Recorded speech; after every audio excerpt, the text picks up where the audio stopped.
Thank you very much for joining us. We now move on.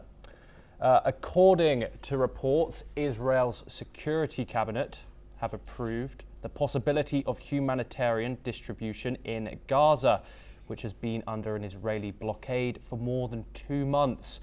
While insisting that there is currently enough food in the Palestinian territory, the Security Cabinet also approved a plan to expand military operations in Gaza, which address the conquest of the Palestinian territory and promotion of Gazan emigration. Moreover, the Security Cabinet mentioned moving the Gaza population south for their protection while carrying out powerful strikes against Hamas. Israeli Prime Minister Benjamin Netanyahu also reportedly continues to promote US President Donald Trump's plan for the voluntary departure of Gazans. Hamas has responded to this by saying that the new Israeli framework for aid delivery in Gaza amounted to political blackmail and blamed Israel for the war-ravaged territory's humanitarian catastrophe.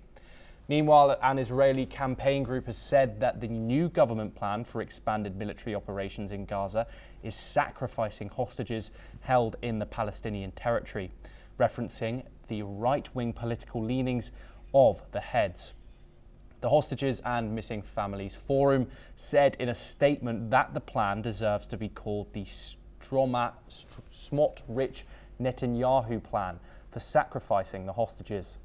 On the other hand, Israeli forces have killed at least 20 people in Gaza since dawn, after killing 24 Palestinians across the enclave on Sunday.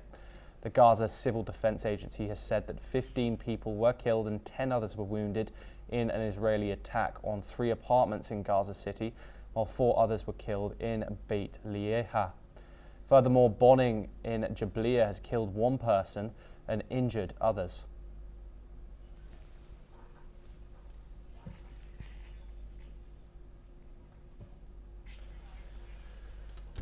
We move on now. Staying in the Middle East, Iran's defense ministry unveiled the country's latest solid-fuel ballistic missile. This comes amid a backdrop of threats from the United States over its nuclear program, as the countries also hold negotiations for a deal to curb it. The missile is described as having at least a 1,200-kilometer range. It also said the missile can identify and strike a designated target among multiple ones without GPS guidance and with pinpoint accuracy. Meanwhile, indirect talks between Iran and the United States, which were scheduled for May the 3rd in Rome, were suspended last week.